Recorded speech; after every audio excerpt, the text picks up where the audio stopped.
News Maharashtra ఎన్నికలు ఇవాళ జరగనున్నాయి. ఈ సమయంలో అధికార ప్రతిపక్షాల నడుమ హైడ్రామా నడిచింది. ఎన్నికలకు కొన్ని గంటల ముందు పాల్ఘర్ జిల్లాలోని విరార్ ప్రాంతంలో ఉన్న ఓ హోటల్లో బీజేపీ నాయకులు ప్రజలకు డబ్బు పంపిణీ చేస్తున్నారని ప్రాంతీయ బహుజన్ వికాస్ అఘాడీ పార్టీ ఆరోపించింది.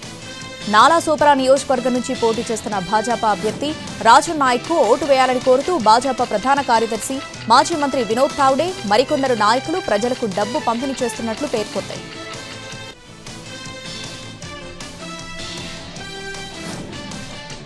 వచ్చే సోమవారం నుంచి పార్లమెంటు వింటర్ సెషన్ మొదలవుతుంది. అంతకుముందు రోజు ఆల్ పార్టీ సమావేశం జరుగుతుంది. సభ సజావుగా సాగడంతో పాటు ముఖ్యమైన అంశాలపై భేటీలో చర్చిస్తారు. పార్లమెంటు హౌస్ అపెక్స్ లో ఉదయం 11 గంటలకు ఈ సమావేశం జరగనుందని పార్లమెంటరీ వ్యవహారాల శాఖ మంత్రి కిరణ్ రిజిజు ప్రకటించారు.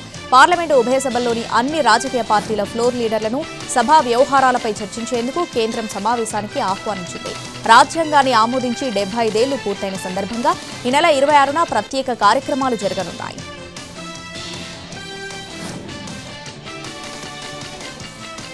దేశ రాజధాని న్యూఢిల్లీలో కాలుష్యం కారణంగా గురుగ్రామ్లో పలు కంపెనీలు తమ ఉద్యోగులకు వర్క్ ఫ్రం హోం ఇచ్చాయి.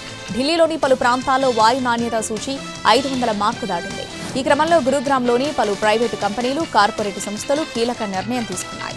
ఇవాల్టి నుంచి ఇంటి నుంచి పనిచేసేలా ఆదేశాలు జారీ చేశాయి. తదుపరి ఆదేశాల వరకు వర్క్ ఫ్రం హోం కొనసాగుతుందని పేర్కొన్నాయి.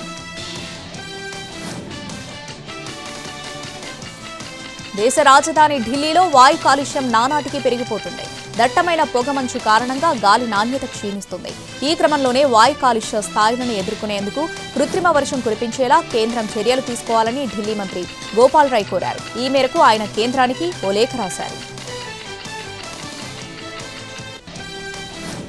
బంగాళాఖాతంలో అల్పపీడనాల సీజన్ జోరుగా సాగుతుంది. ఇప్పటికే పలు అల్పపీడనాలు ఏర్పడి దక్షిణాది రాష్ట్రాలకు మంచి వర్షాలనిచ్చాయి.